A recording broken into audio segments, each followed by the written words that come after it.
Ngayon, at maski noong panahon ni Rizal, ang Binyan ang isa sa pinakamayamang bayan sa probinsya ng Laguna.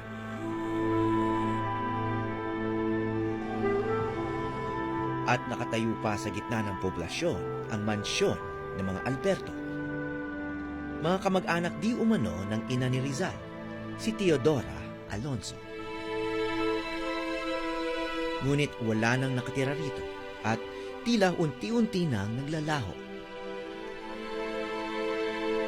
Saksi raw ito ng mga lihim ng pamilya ni Rizal.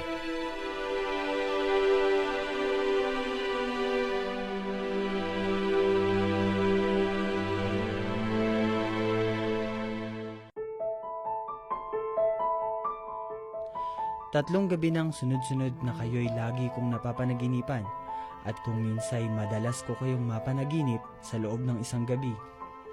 Nais kong paniwalaang ako'y lagi ninyong nagugunita at iyon ang siyang nakakapagpangiti sa aking pag-iisip.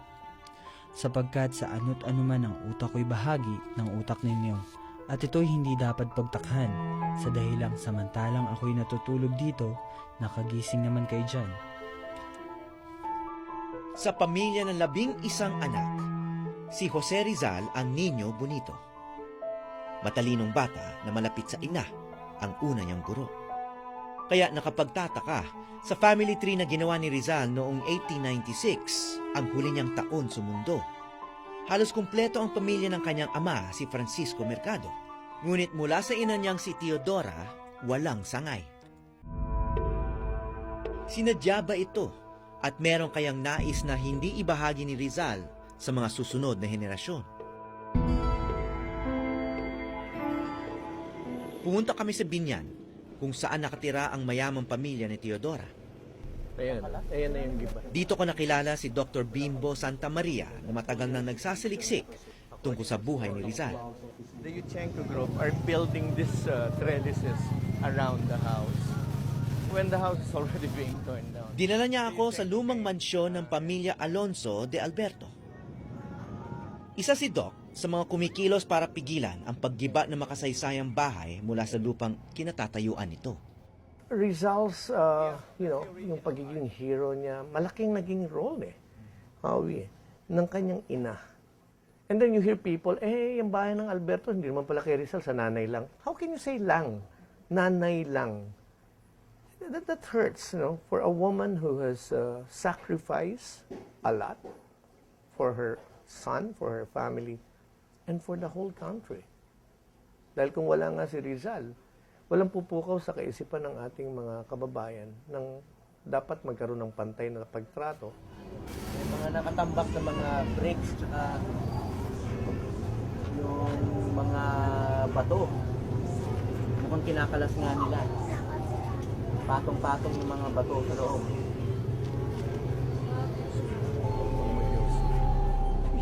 Mahigpit na ipinagbabawal ang makapasok sa bahay. Dito lumaki ang 5 anak ni Lorenzo Alonso de Alberto, ang sinasabing pinakamayamang residente ng Binyan. Napakalungkot naming magkakapatid. Hindi tama ang ginawa sa aming ina. Pinaniwalaan kaagad ang akusasyon. Ayon mismo sa mga isinulat ni Rizal, nagkaroon ng iskandalo at hidwaan sa pamilya at nadamay ang kanyang ina. Isang hidwaan kung saan saksi umano ang bahay na ito. 100 taon nang yumao si Teodora, ngunit hanggang ngayon hati ang angkan. At may banta na ang bahay nila ay kakalasin na at itatayo sa malayong lugar. 10 taong gulang si Jose Rizal nang magsimula ang isang pangyayaring magbibigay ng pilat sa kanilang kasaysayan. May tiyo siyang tukayo, si Jose Alonso, kapatid ng kanyang ina na madalas nasa Espanya. Teodora rin ang pangalan ng asawa naman ni Jose Alonso, si Teodora Formoso. Nakasaad sa libro ng historia na si Gregorio Saide na madalas bumiyahe sa ibang bansa, si Jose Alonso. Naiiwan lamang sa bahay ang kanyang esposang si Teodora at ang kanilang mga anak. Sometime in 1872, si Jose Maria Alonso came home from his trips to Europe and found the house to be deserted, empty. Dora? Dora! Senyorito! Senyorito! The wife was not there, the children were there, nobody was there. Buenas noches, senyorito. Ano yun? Anong problema? Kasi po wala po si senyorita. The wife went with another man. From Gregorio Saide's book, Senyorita, siyang nagsulat. si ibang lalaki. Ano? So sad na napendeho si Jose Maria Alonso ng kanyang asawa. Sinasabi rin na paborito ni Teodora Alonso, ina ni Rizal, ang bunsong kapatid na si Jose Alonso. Kaya si sitwasyong ito, sumaklolo ang ate kahit pa labag ito sa kalooban ng kanyang asawang si Francisco. Actually, sa bukata ni Mrs. Bantog, nabasa ko, pinipigilan siya ni Lolo Kikoy, ni Francisco, si Lola Lolay. Lolay ang tawagan nila at Kikoy. Huwag mo nang pakilaman, away yan ng mag-asawa. But then gusto na maghiwalay. Natural, sumama sa ibang lalaki eh. Pero hindi pa rin napigil. Hindi pa rin napigil ang Teodora. Naniniwala si Doc na sa sobrang galit ni Jose sa ginawa ng asawang si Teodora, ikinulong niya ito sa isang parte ng bahay.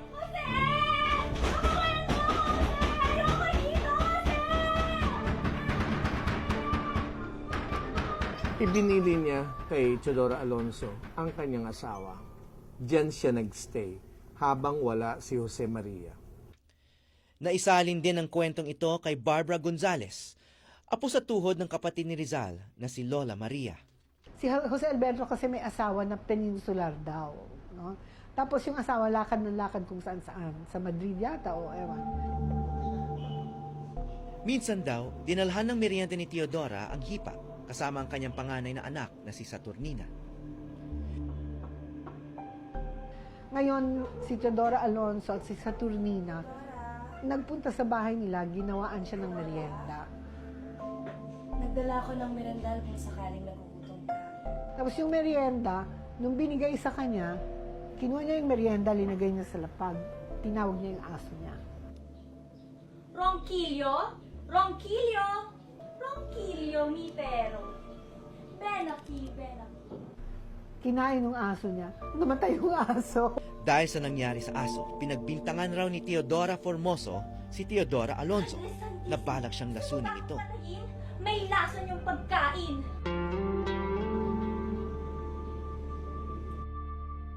So sa galit niya, tinawag niya yung head ng Guardia Civil. So lover daw niya yon. Yon ang umaresto kay Doña Teodora kasi pinagtatangkaan raw siyang lasunin. Ang bintang na paglason kay Teodora Formoso ang naging dahilan ng pagkakakulong ni Teodora Alonso ng mahigit 2 taon.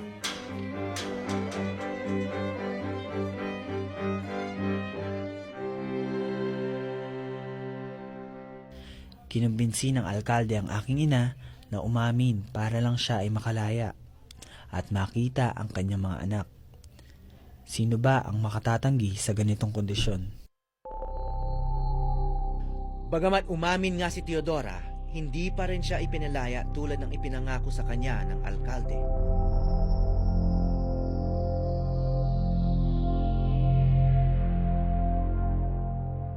Ang question ko naman, kung ako yung bakit ko papakain yung merienda ko sa aso kung hindi ko alam na mamamatay yung aso? Di ba? Di siguro pinalinaso na muna niya yung aso niya bago niya pinakain yung... So frame up. Baka.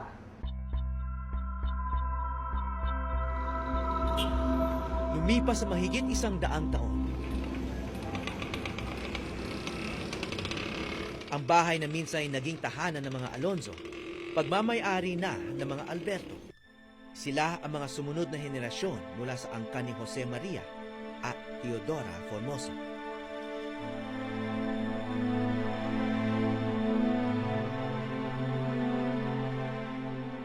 Mula sa labas, kapansin-pansin ang magarang istruktura ng bahay.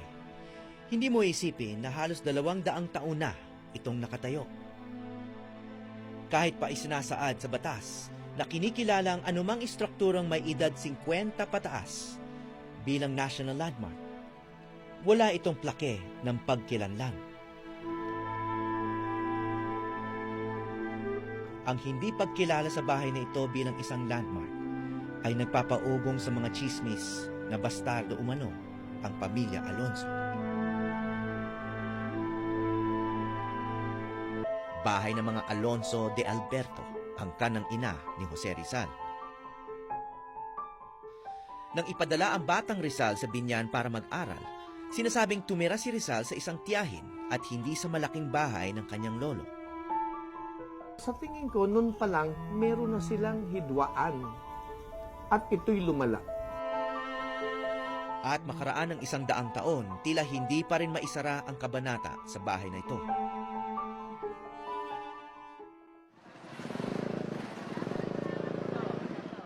Buwan ng Hunyo nung nakaraang taon nang kumalat ang balitang ginigiba na raw ang bahay sa Binyan.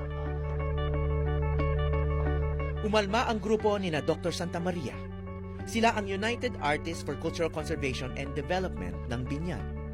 Kami po ay nag-mount ng isang cultural protest upang ihayag ang kanilang mga opinion sa issue na to para makiisa sa advocacy to save the Alberto House.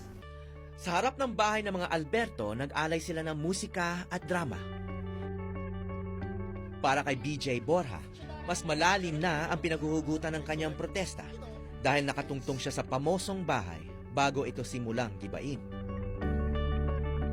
At sa tingin mo, na-appreciate ng mga taga-Binyan itong bahagi ng kanilang kasaysayan na to?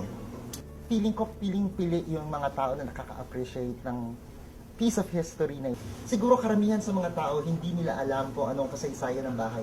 Alam lang nila it's Rizal connected, pero yun lang, pero hindi naman nila alam kung sino ba si Teodora Alonso. Si Teodora Alonso, ina ng pambansang bayani, ay pinaniniwalaan ng grupong dito sa bahay na ito nagdalaga. Nakapanayam ng GMA News si Ginoong Jerry Alberto habang kasagsagan ng issue tungkol sa demolisyon. Siya ang kasulukuyang may-ari ng bahay, apo sa tuhod ni Jose Alonso, ang bunsong kapatid ni Teodora Alonso. This is not the house of Teodora Alonso. Teodora Alonso was not born here, although she is my grandmother. But this is not every house in the Philippines is heritage house. Teodora Alonso was never born here.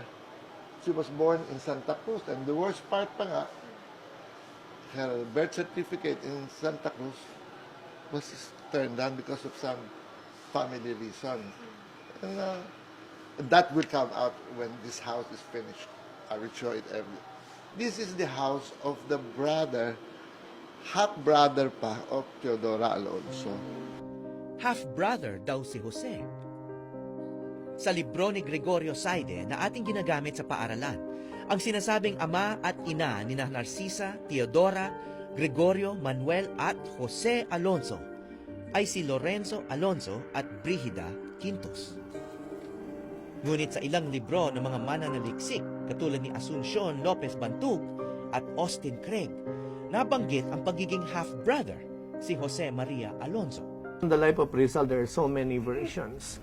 But in the book of Gregorio Saide, he said Jose Maria Alonso de Alberto is the brother of Teodora. But if you will be reading Craig, Austin Craig, he would mention Jose Maria Alonso Alberto as a half-brother. Pumukaw ito sa interes ni Dr. Santa Maria hanggang mahanap niya ang research paper na nagsasaad tungkol sa isang kasalang naganap sa pagitan ni Lorenzo Alonso at isang batang babaeng taga-Vigan. After finishing his studies, I guess, he was 24, he got married to a 12-year-old Paula Florentino. Fixed marriage, and then di sila nagkanak. Now, surprisingly, according to some books, in 1824, 10 years after Lorenzo Alonso de Alberto married Paula Florentino, he was found living with Brigida Quintos. Itong sinasabi mo na version na, kumbaga, hindi legitimate yung kasal o yung pagsasama ni Lorenzo at ni Brigida, which would make their children, in a sense, in a way, Illegitimate. Illegitimate o mga anak sa labas. Ito kaya ang dahilan kung bakit putol ang ginawang family tree ni Jose Rizal. Ngunit ayon sa marami, Si Jose Alonso lang ang lehitimo at si Teodora at ibang kapatid ang mga anak sa labas. Isa sa teorya ni Dr. Santa Maria kung bakit lumabas na half-brother si Jose Alonso ay dahil sa dalawang kaganapan sa buhay niya. Ang tatay nilang si Lorenzo has contributed so much, Howie, to the missions of the Dominicans in Indochina. Because of this, Howie, he was conferred the title of the Order of the Knight of the Order of Queen Isabel the Catholic. And later on, I would presume that Jose Maria Alberto married a certain Teodora Formoso, well-known family. Now, you are going to get married, and you are a knight. So you will be asked papers. Sinasaad ang liham na ito. Ngunit dahil pumanaw na si Lorenzo nung panahon na yon, maaaring isalin ang titulo sa isa niyang anak. Kung magkagayon, Kasi how can you be conferred a knight if you're an illegitimate child? At dahil ito isang napakalaki at napaka-importanting conferment for a family, baka nag-usap itong magkakapatid. Kunyari, hindi tayo tunay na kapatid ni Jose Maria, siya na lang ang magkuha niya. Para at least meron tayong hold sa government ng Spanya. I think Jose Maria declared himself to be the legitimate son of Lorenzo Alonso and Paula. Dinisoon niya ang sarili niyang mother, Brigida Quintos. Dagdag pa ni Dr. Santa Maria, malaki rin ang kinalaman ng isyong ito sa kasaysayan ng bahay. So bakit si Rizal, a very precious child of Francisco and Teodora, did not stay in the big house when he studied in Binyan? Instead, lived with Tomaso Mercado. Most likely because of discrimination from the wife of Jose Maria. At sa paniniwala ng mga Albertong walang koneksyon si Teodora sa kanilang bahay, ito kaya ang dahilan kung bakit naging madaling ibenta ang istrukturang 200 taon na ang tanda. Magandang hapon po.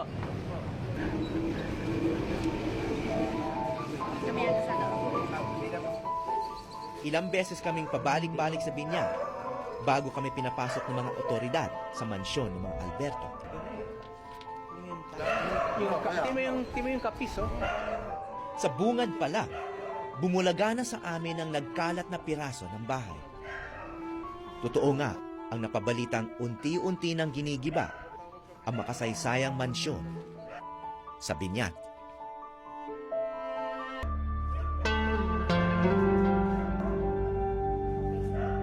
Kahit nabalitaan na naming sinisimot na ang loob ng bahay, nagulat pa rin kami sa nakita namin.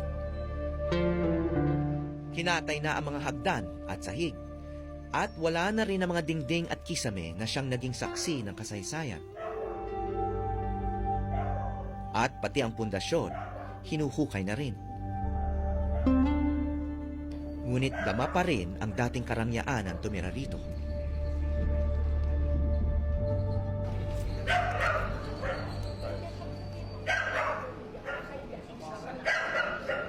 Ito pa yung mga orihinal na tisa na galing sa bubong.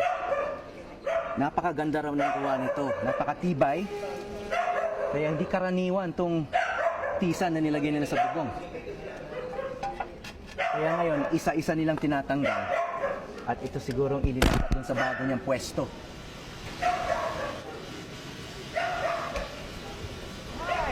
Nice to see you again, Mayor. Oh, same to you. Ayaw ng mga Alberto na malaman, makakonect sila doon na si Teodora Alonso, kung nanay ni Rizal, ay ano ng Alberto parang may Bastarda.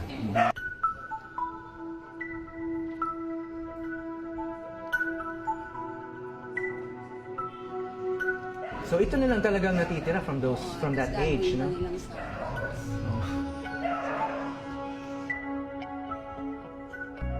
So sabi na, o sige, ang ituro natin ang NHI kasi mas mataas yan sa atin. Pagdating sa NHI, hindi daw registered. Ito bilang landmark. Yeah. Ibig may sabihin, right walang daw. connection si Rizal dito? Oo, Wala. Wala daw. Sa unti-unting pagkaubos ng bahay, nauubos na rin ang pag-asa ni na Dr. Santa Maria na isalba ito. Pero para kay Ginoong Alberto, may karapatan din sila bilang may-ari. I don't know what they're talking about, but I don't see what is the batas there. It is a private property. I have been paying my taxes religiously, and I can do it whatever I want with it. The deal is closed, so it is finished. There's nothing they can do about it, and there's nothing I can do about it. And the deal is? Move it, all the materials to Bataan. Tila marami pang kwento sa loob nito ang mananatiling lihim. Mga lihim na nagpasalin-salin sa mga sumunod na henerasyon ng pamilya ni Rizal.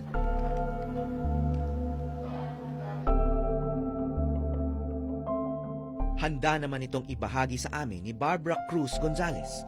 Jose Alberto, na chismis na merong affair kay Saturnina, na anak ni Doña Teodora.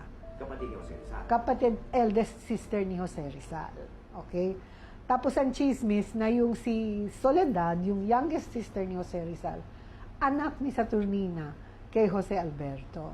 Ang chismis pa, yung Soledad nga, anak raw ni Saturnina. Pero nung nalaman na buntis si Saturnina, pinagbakasyon somewhere. Tapos, sinundo ni Doña Teodora, matagal din nawala. Pag-uwi, dala nila yung baby. Sabi ni Doña Teodora, kanya yun ang bunso, si Soledad.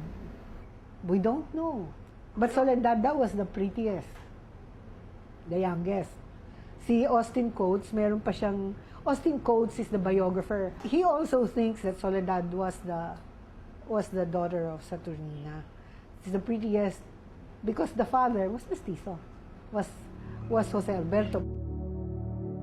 Kung totoo man, ang kwentong ito tungkol sa relasyon ni Jose Alonso at ng kanyang pamangkin na si Saturnina ay maituturing na suntok sa dibdib para kay Teodora Formoso, ang asawa ni Jose Alonso.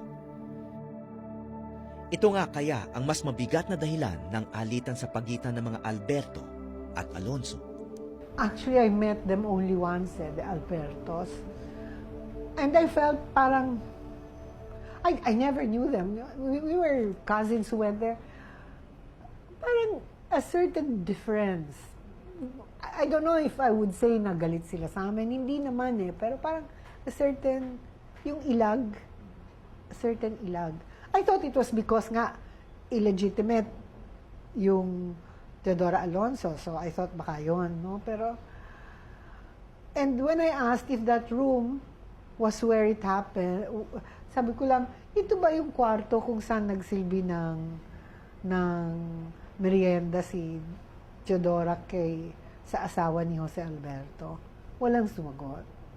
What will the truth accomplish in this case? Kung ilalabas yung mga ikinahihiya ng mga ibang... What's wrong? Just tell the truth.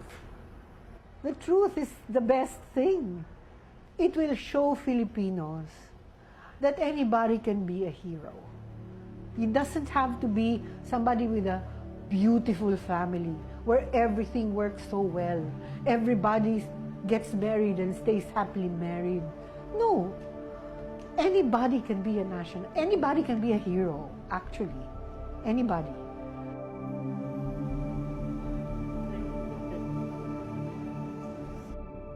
Sa Rizal Library ng Ateneo de Manila University, nakita namin ang isang ginuhit ni Rizal na nagpapakita ng mga ugnayan sa kanilang angkan. Hindi naman pala niya inilihim sa lahat ang pamilya ng inang si Teodora. Ayon dito, iisa ang ama't ina nina Teodora at Jose Alonso. Ako po si Howie Severino at ito ang Eyewitness. Tahan na mga anak. Aawit ako ng uyayi. Ngayong alam kong umiiral ang mga bagong puso't kaluluwang ipinaglaban at pinagbuwisan ng buhay ng aking mga anak na bunso. Kamatayan! Pinatutula mo ang aking anak. Buhay, pinatutula mo ako ngayong gabi. Mi peden versos. Mga anak, hali kayo. Nais ko kayong hagkan ang aking liwanag.